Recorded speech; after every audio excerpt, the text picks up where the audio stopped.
We are the Group 1 and our topic is culture shock. Today, an increasing number of people would like to go to America, England, Canada, and other countries for study. Therefore, culture shock begins people's vision. Culture shock has a lot of aspects. I will analyze different.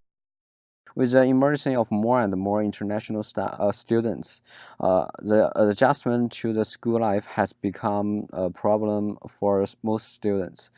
They come from different countries. They have different traditional and styles. In other words, they can quickly adjust the an environment. Through the observation of many students, I think different thinking is very important. Is a very important factors. Different people affected by different cultures, so they have different thinking for study, friendship, and life. As an international student, I think we are supposed to adjust the local culture. By this way, we can better realize American thinking. Compared with Chinese thinking and American thinking, they have many difference. We should realize ourselves firstly and then change our thinking to adjust the Chinese thinking. In study, most of students have developed the thinking of giving priority to teachers. They obey their rules and don't have other own idea. For example, I can interrupt my teachers talking or I will be out of the classroom. I can only do what my teacher allows me to do. Um, in class, a few teachers allows you to leave the seat to discuss the problem. In China, the teacher is regarded as authoritative and inviolable. In life, Chinese students are accustomed to having parents schedule their own schedules. They go to bank, supermarket, and others with their parents. In other words, Chinese students are dependent. American thinking. In study, they freedom. They always interrupt their professor's speech to ask questions. They can even leave their seats to discuss or go to restroom. In OSU, every professor would like to answer your question even if you interrupt their speeches. In life, American students prefer to do things by themselves. By comparison, we can realize the big difference between the Chinese and the American. We should go slowly to accept this change in life and study. We need to make ourselves more independent because we can only rely on ourselves in a place far away from home. What's more, we need to accept the change in study. We should break our ideological shackles to and try to ask some question. We can use the American way of thinking to deal with the problem.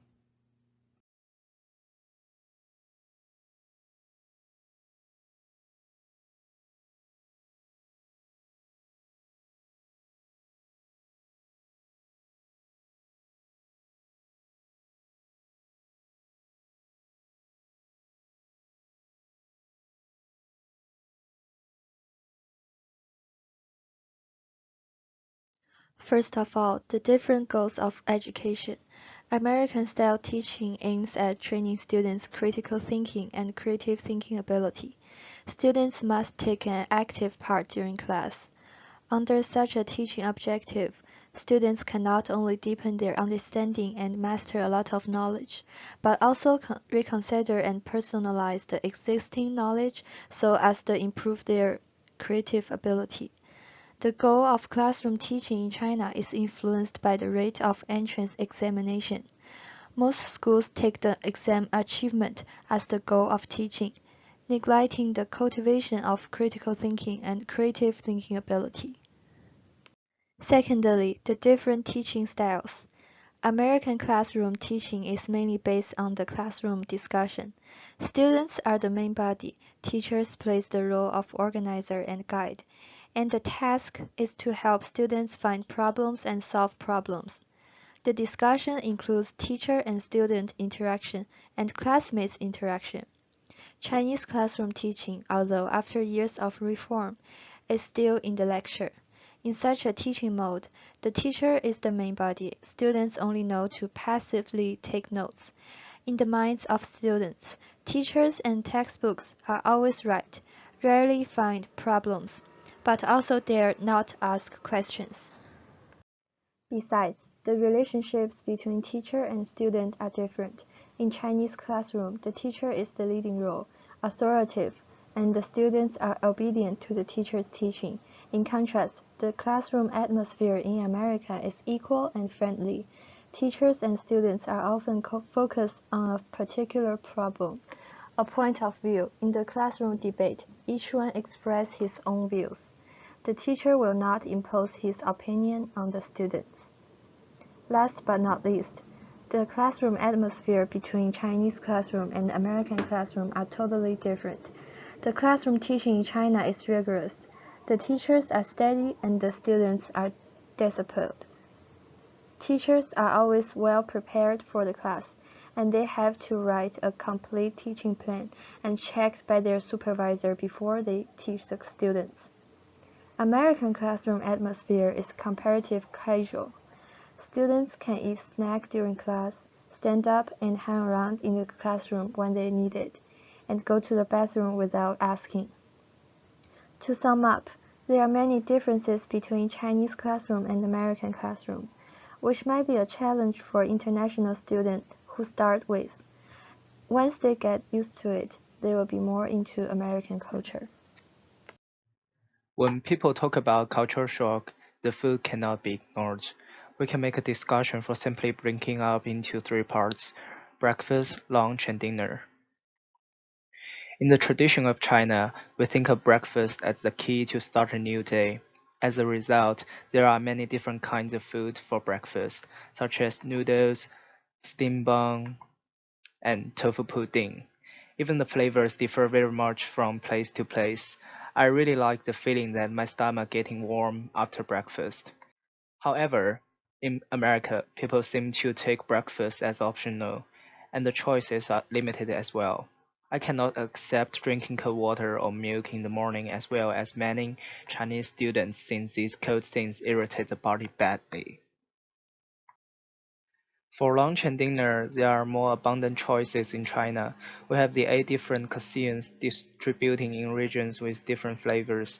I think the cooking style in America is monotonous, respectively. It is true that the food in America is diversified, such as Chinese food, Indian food, and Korean food.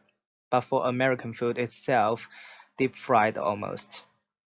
Then we can talk about the use of oil. In China, people use oil not only for frying things, but also for making hot pot or something like that. Ingredients are also a big part in Chinese dietary. I know that most American people do not eat animal organs or some parts of the body, for instance, pig's feet, pork liver, even the brain.